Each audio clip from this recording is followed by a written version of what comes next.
আসসালামু আলাইকুম, সবাই কেমন আছেন? এই কাঁঠালটা গ্রামের বাড়ি থেকে পাঠাইছে আমার বাবা মায়। আসলে সন্তানের জন্য বাবা মার কতটা ভালোবাসা আসলে এটা বলে বোঝানো সম্ভব না। তো ভিডিওটা একটু স্লো মোশন করেই বলছি। আসলে ভিডিওটা শর্ট হয়ে গেছে, ওই জন্য একটু স্লো মোশন দিলাম। তো ভিডিওর মনোযোগ সহকারে দেখবেন, একটু শেয়ার করবেন, একটু পাশে থাকার চেষ্টা করবেন। তো আপনারা যদি একটু পাশে থাকেন তাহলে হয়তো একটু আপনাদের একটু সাপোর্ট পেলে অনেক ভালো লাগবে। তো দেখেন, গ্রামের বাড়ি থেকে কাঁঠালটা পাঠাইছে, কিন্তু কাঁঠালটা এখনো পুরোপুরি ফাঁকে নাই, কিন্তু মনে হচ্ছে যে ভেঙে গেছে। তারপরেও এটা এখন ভাঙবো, ভেঙে দেখাবো আপনাদেরকে, এটা খাবো একটু কাঁঠালটা। এটা কিন্তু সম্পূর্ণ আজা কাঁঠাল হবে, আমি আগে থেকে জানি। তো জানতাম এই ধরনের কাঁঠালগুলো আজা কাঁঠালও হয় বেশি। তো আপনারা যারা কাঁঠাল প্রেমী অবশ্যই শেয়ার করে দিবেন। এটা কিন্তু হাত দিয়ে ভাঙা যাচ্ছে না, কারণ আজা কাঁঠাল অনেক সময় হাত দিয়ে ভাঙা যায় না, একটু শক্ত করে চামড়াটা। তো এটা ছুরি দিয়ে আপনাকে এটা কাটতে হবে এখন।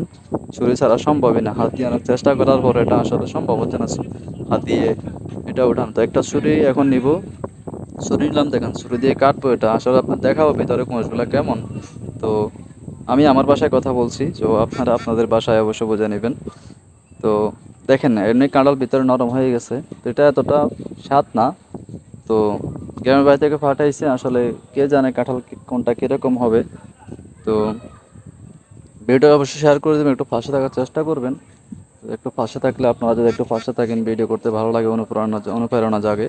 এই তো দেখুন কাঁঠালটা, আমি আমি বলছি কাঁঠালটা আজা কাঁঠাল। দেখেন, এটা কিন্তু সম্পূর্ণ আজা, কোনো নরম নাই, কিচ্ছু নাই। কিন্তু আমরা সবাই আজা কাঁঠালগুলো বেশি পছন্দ করি, তো স্বাচ্ছন্দ্য বোধ করি। নরম কাঁঠাল কিন্তু 99% লোকে পছন্দ করে না। আমি নিজে নরম কাঁঠাল খুব কম পছন্দ করি, কারণ ভালো লাগে না নরম কাঁঠালগুলা। তো দেখেন কোষগুলো কত বড় বড় কোষ। তো এখন এটা খাবো, খেয়ে দেখবো কীরকম, তো মিষ্টি আছে কিনা। এই তো এটা আসলে মিষ্টি একটু কম, কারণ এটা আমি বাসার মধ্যে রাখছিলাম। এটা যদি বাড়িতে থাকতো বা মাটির মধ্যে রাখতাম তাহলে খুব ভালো হতো। ফ্লোরে রাখার কারণে এক পাশে হালকা পচে গেছিলো, এই জন্য তাড়াতাড়ি এটা ভেঙে ফেলছি। মিষ্টি এতটা মিষ্টি না, খুব কম মিষ্টি।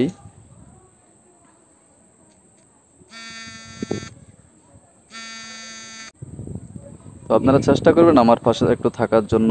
তো আমি ভিডিওগুলো তৈরি করতেছি আপনাদের একটু ভালোবাসা পাওয়ার জন্য। হয়তো আমার কথার মধ্যে অনেক ভুল থাকতে পারে, সবাই ক্ষমা দৃষ্টিতে দেখবেন অবশ্যই ভুল থাকলে। তো এখন কাঁঠালটা আমি ভাঙবো, ভেঙে বলের মধ্যে নিব, নিয়ে আমরা যারা আছি পরিবারে ঢাকা শহরে, তো আমরা শুধু আমার মেয়ে আছে, আমার ওয়াইফ আছে, আপনাদের ভাবি, আর আমি আছি, আর কেউ নাই তেমন। অনেক শক্ত কিন্তু এটা, আসলে ভাঙাটা অনেক কষ্ট। তারপরও তো খেতে হবে, তাই না?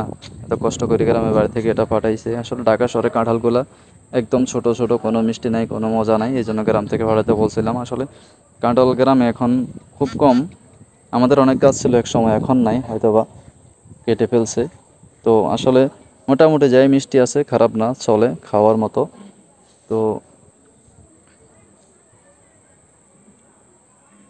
তো আপনারা অবশ্যই সবাই কাঁঠাল প্রেমী, বর্তমানে কাঁঠাল প্রেমী কিন্তু খুবই খুবই বেশি।